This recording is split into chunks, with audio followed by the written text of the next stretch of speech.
You're listening to episode 319, Weeds and Seeds of Ministry, and this is part 2.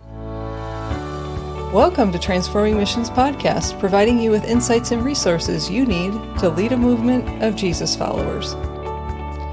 We'll introduce the weed and seed for this week in a moment, but first let's remind listeners of what these weeds and seeds are and why we're spending time talking about them. Sure, the ministry weeds are things that we can all struggle with as pastors and as leaders. The weeds are things like overwhelm and fear, not having enough time, isolation, and each one of these can stop us from being and becoming who God created us to be. The weeds tend to choke out our effectiveness as leaders and can quickly take over. Weeds are going to pop up all the time, but as we learn to identify them, we can quickly pluck them up and replace them with seeds. So we're talking about seeds as the solution, the response, the antithesis of the weed. So the seed helps us continue to lead well and fuel effective ministry. So when we embody the practices like equipping others for the work of ministry and building trust, we continue to grow as leaders and serve in ways that honor our calling, that honor God, and honor the people that we're leading. And there's a process of moving between weeds and seeds, and that's going to be different for every situation and context. But for this week, let's set the stage for this weed and seed. Have you ever had one of those weeks that you think, I don't know how I'm going to get all of this done. I don't know how I'm going to get through this, because there's more things on your to-do list than are humanly possible, and they all need to be done by the end of the week, and you think that they all need to be done by you. And just about that time that you start feeling like you put your arms around the reality of what's in front of you, you get a phone call that a member of the congregation has died, followed by a text from your child needing help with a class project after school, followed by your spouse who will now be delayed getting home from work. So if we stressed you out reading that, there's a good reason. It's one of the many weeds of ministry. And we call it the Orchard of Overwhelm. Let me see if I can describe some things with it. In the Orchard of Overwhelm, you'll find busy bees and bustling birds flying close to the exhausted elm. How was that putting things together? That's a lot of alliteration. Those who are living in the Orchard of Overwhelm are trying to do it all and to be everything to everyone. The calendar is filled. There's no margin for rest or relaxation. Too often the word no is not in their vocabulary. Some seasons are spent visiting the Orchard of Overwhelm because they recognize that when you're there, you've got to move swiftly toward the equipping olive grove. Before we go to that olive grove, what else do we need to say about the Orchard of Overwhelm? It's a place that we all visit, but we don't want to or need to live there. So when you find yourself in the Orchard of Overwhelm, the first thing that we need to do is to simply recognize that we're there. And often what immediately happens after there's a recognition that you're overwhelmed is you'll say something to someone, right? And then someone offers to help, offers a listening ear, or asks a few questions to try and help you get to a different place. And I often hear comments that dismiss or try to absolve the responsibility at that point. It's things like, but I don't know, or I can't, or I don't have, or they're not able to, or. Yeah, and because we're overwhelmed, it can feel like there aren't responsible ways to move forward or out of where we're stuck. So the thing is, as Sara, you've mentioned it, is to recognize it. Here comes the tough love part. I'm going to put on the hat of Brene Brown and say, remember, clear is kind. And that's what this statement's about. Decide whether you just need to complain about it and that's what you want to do. Or if you think that busyness and that overwhelm is really a badge of courage and you're not going to change it. Or do you really think about all of the busyness as that's what equates to you being important? Ultimately, we really need to decide, is this something that we want to change? Now, Sarah, what comes to mind as we're talking about this is what I learned in systems work, and it's called protective capacity. And that is saving time for what you don't expect to happen. Because if you find yourself overwhelmed and busy all the time, if you have too much going on, it's one thing if there's a funeral that comes up or something that you weren't expecting. But it's certainly another thing if you're scrambling all the time, and especially those who are preachers scrambling on Saturday to finish a sermon after you're exhausted at the end of the week, it leads to poor self-care. There's no time off. There's no time away. I can't take time away. So many people are depending on me. Think about protective capacity. This is a part of self-awareness, that you're aware of what you can do and want to do, and you set time aside to do those things so that you're not scheduling everything up to every minute of the day. Yeah, that's a great reminder. And so let's continue with a couple more practical thoughts on how to move out of this orchard of overwhelm. Start with what you have control of. And that, of course, is ourselves and our response to what is happening. Is it too much to say, Sarah, that we have control over our calendars? No. So think of it this way. Do you need to set aside time for long-term planning? Do you need skills to learn to respond differently? I mean, this is, again, a part of self-awareness. And anybody that's preaching on a regular basis can't plan every minute of every day and communicate the gospel clearly on Sunday. Yeah. And so I love the term that you named of protective capacity. And I have places on my calendar that literally I block off. And it's what I call the deep work time. It's the thinking time. And people joke when I say I've got thinking time on my calendar, because yes, it sounds kind of funny, but that's the indicator that I need for myself so that I create that protective capacity. So continuing just with questions to reflect on, do you need different tools like time blocking or deep work time put on your calendar? Or is it a response? Do you need to let go of something? Do you need to let go of control? Since duplicating you isn't an option, what are the options that are before you? So what I'm thinking, Sarah, and it may be at other times in our conversations with seeds and weeds, but you have a practice that you've decided to do so that you can get your work done. I've heard you say it, so I'm just going to set it up for you. You've got your office and a second bedroom in your apartment. And sometimes, where do you leave your phone? In my kitchen. On silent. On silent, yes. Yeah, it's in a completely different room so that I'm not interrupted. And it's exactly at the times that I have already named for you. It's the time that I'm doing the deeper work that I need to, get things done for podcasts, get a presentation done, get work done for one of our churches that I'll spend time with. And I can't be interrupted. It took me a long time to come to the place of, you know what?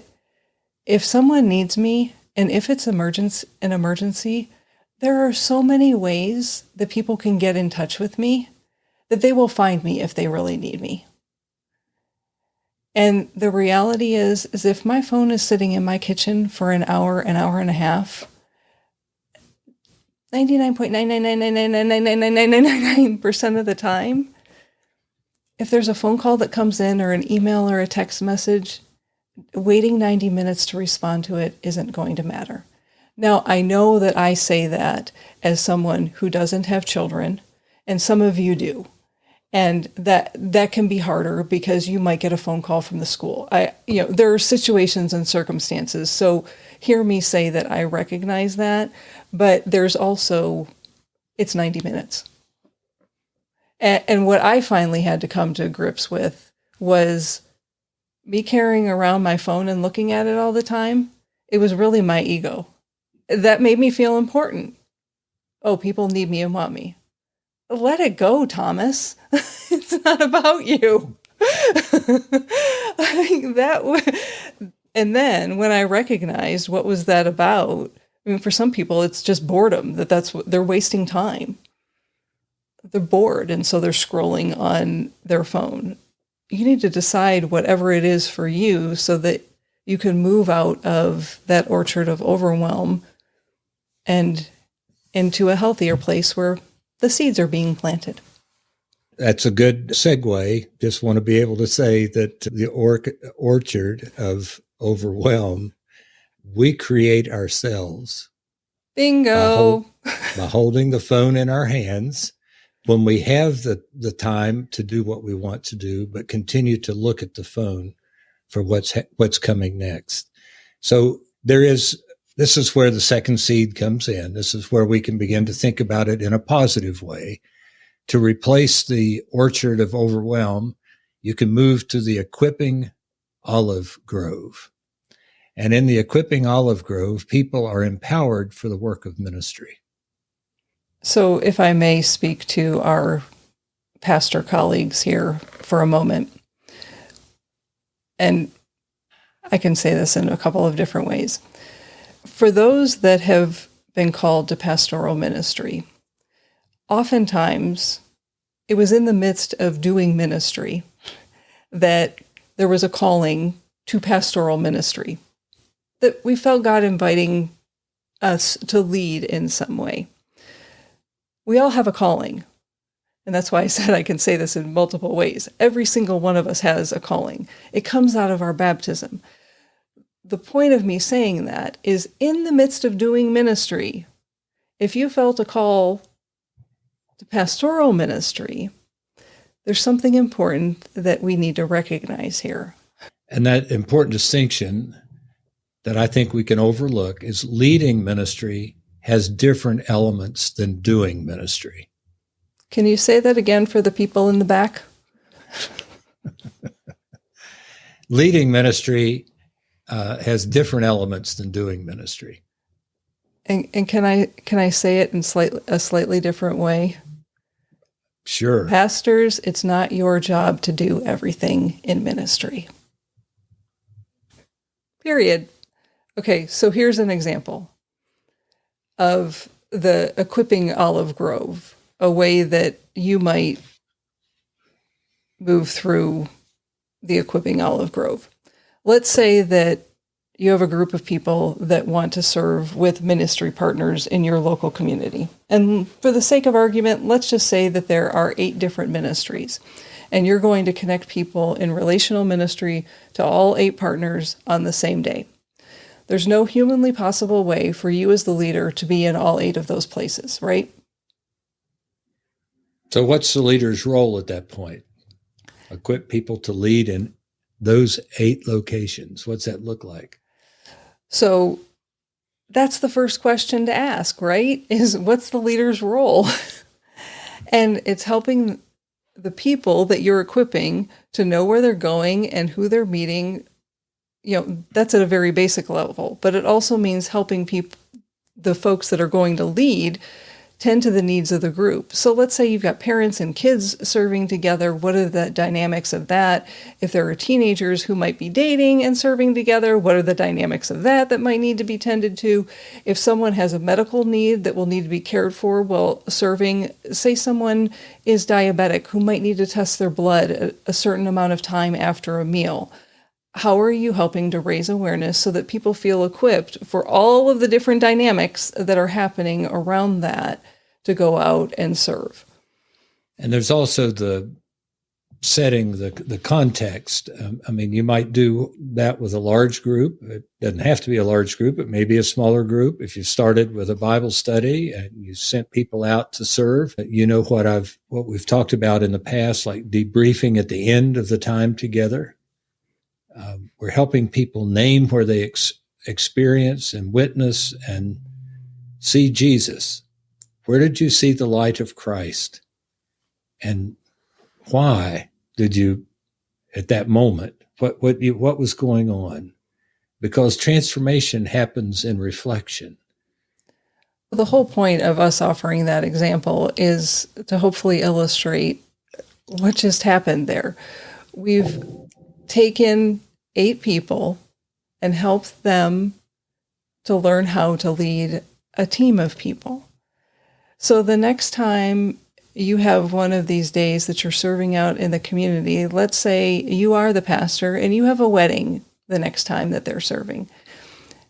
One of those 8 people should be ready to step up and lead the whole group. And in an ideal world, those 8 people that have been equipped are taking someone with them to shadow them, to do it with them with help, to do it with them only with feedback, and then to do it alone.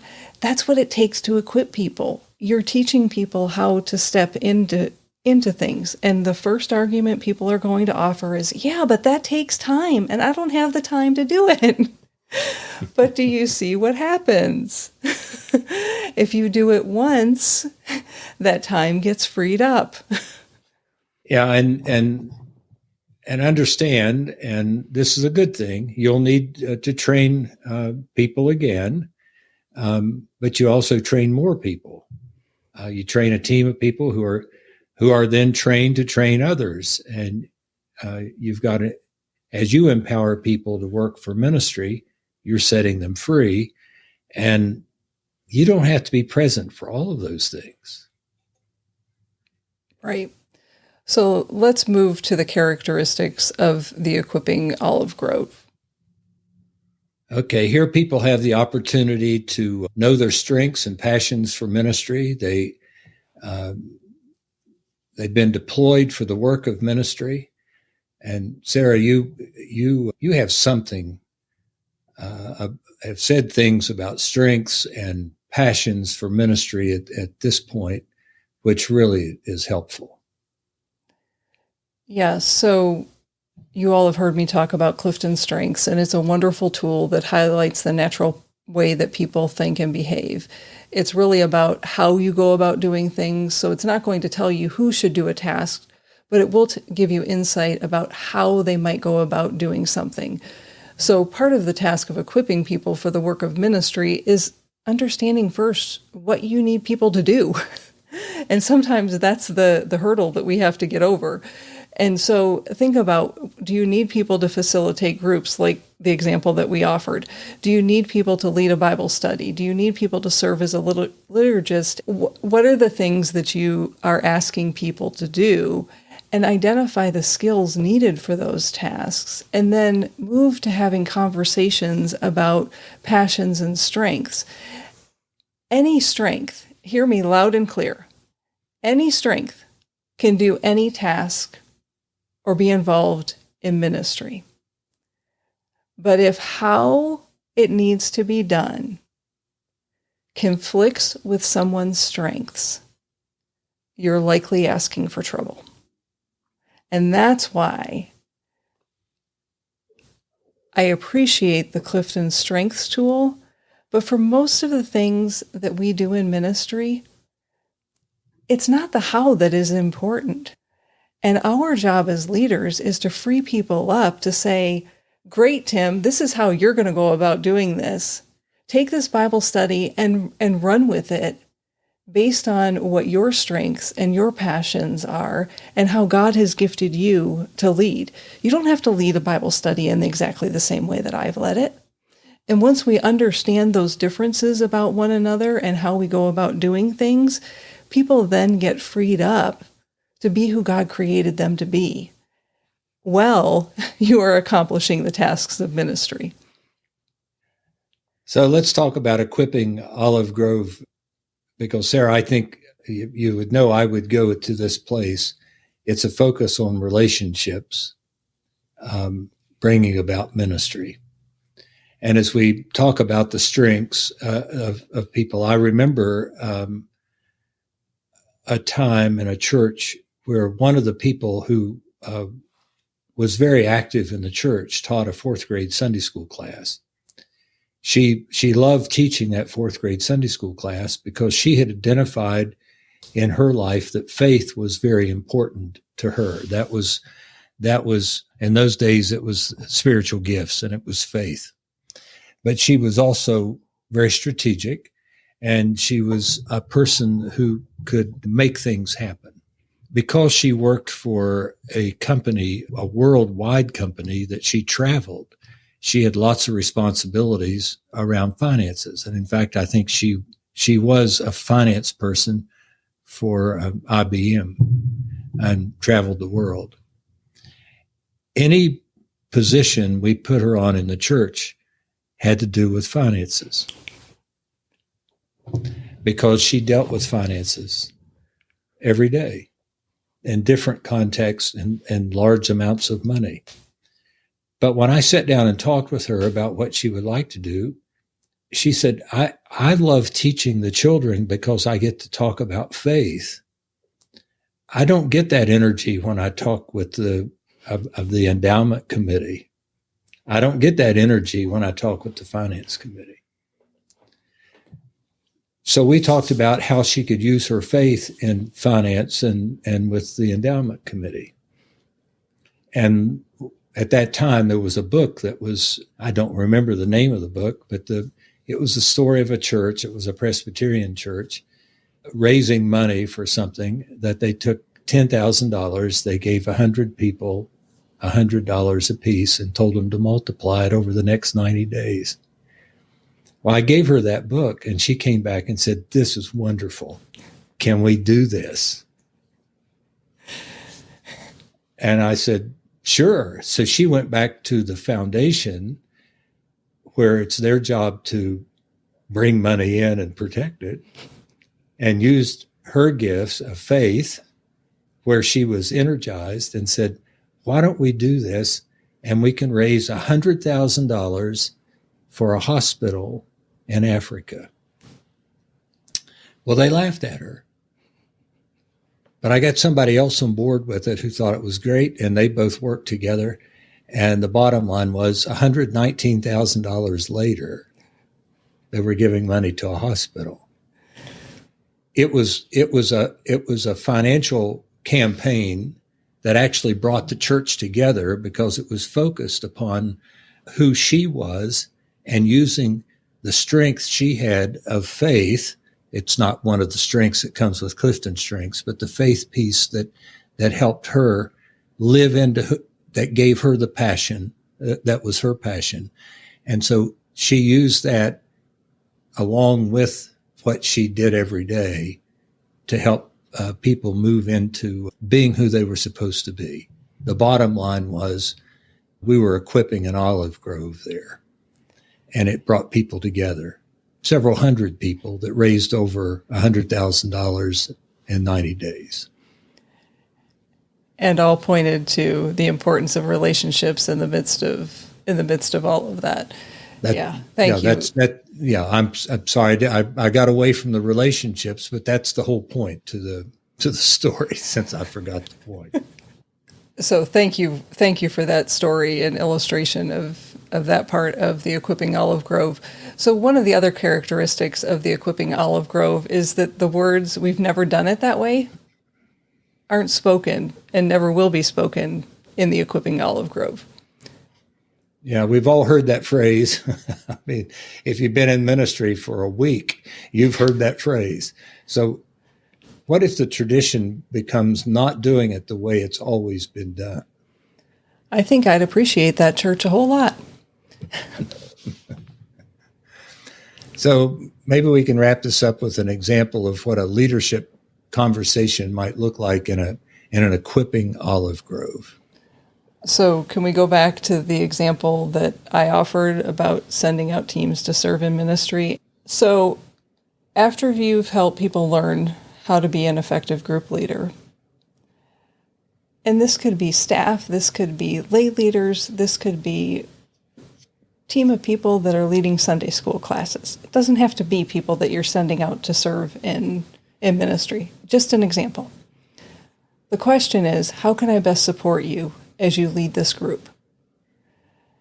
They might not have an immediate response, and that's okay. Come back to that question and ask again. And again, you might ask this of, if you have a staff, you might ask this of staff members, you might ask this of chair people, of committees, and you might even encourage the chairperson of a committee to ask that of their committee members as they're deployed in ministry from that committee. So this is about alignment with gifts and talents and ministry needs. Some people may need a change in role or responsibility. I kind of illustrated that with a story before. But how are you helping people realize their passions and interests, equipping them for the work that needs to be done and freeing them up to do that work? That's the question. How are you coming alongside them to help them? Yes, that is it. And so as we gather each Sunday, we're gathering to celebrate the movement of God in our midst and to celebrate God's presence, so that we are then going out with the power and presence of God to do the work of ministry. And I remember 20 years ago, the Every Member in Ministry campaigns, remember those? and I'm not going to go down that rabbit hole and explain all of that and what that meant, but it's really about equipping the saints for the work of ministry. That is the essence. And if you are a baptized person, you have a calling. And our job as leaders is to help people live into that calling and to be engaged in ministry in and through the life of the church and beyond the church. So as we wrap up this episode, Tim, do you have any additional insights or wisdom that you want to share with us? Well, I've already talked a lot, but I'm thinking about a time when I moved from the Orchard of Overwhelm to the Equipping the Olive Grove. And what I've learned and what I was learning at the time is that any of us who are leaders of congregations, the congregation can only grow as large as we as leaders equip people to do ministry. So one of the things I hear a lot from pastors is that, well, I want to go someplace where there's potential, where there's a place to grow, where there are people. And honestly, in every situation, in every place, the need is the same. Everybody needs the love of God. And there are people all around us who will respond to that kind of love.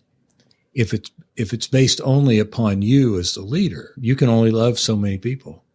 It's when you're equipping others and whatever it is, whatever kind of program, ministry, outreach, mission work, the more you equip others to live out their passion and what they can do and set them free to do it, the more effective you're going to be in your leadership and in your church. And there's nothing in that, please. I didn't use the name Jesus once in all that I said. So don't take that as meaning that Jesus isn't involved in it, because it's your time with Jesus that allows you to, number one, get out of that orchard of overwhelm and get to the place of equipping people, because you're loving them the way God's loved you. God doesn't stand over you, say, now do this, now do this. God says, I'm setting you free. You be who I've created you to be. How cool would it be if you could do the same with others? Thank you for that, Tim. And thank you for joining us for the second installment of The Weeds and Seeds of Ministry. May you stay out of the orchard of overwhelm and in the equipping olive grove. Now, what weed and seed do you think we'll share next week? Time will tell. As a reminder, you can find show notes for this episode at transformingmission.org/319. And if you missed last week, we'll link to it on the show notes page as well. And remember, who you are is how you lead. Bye for now.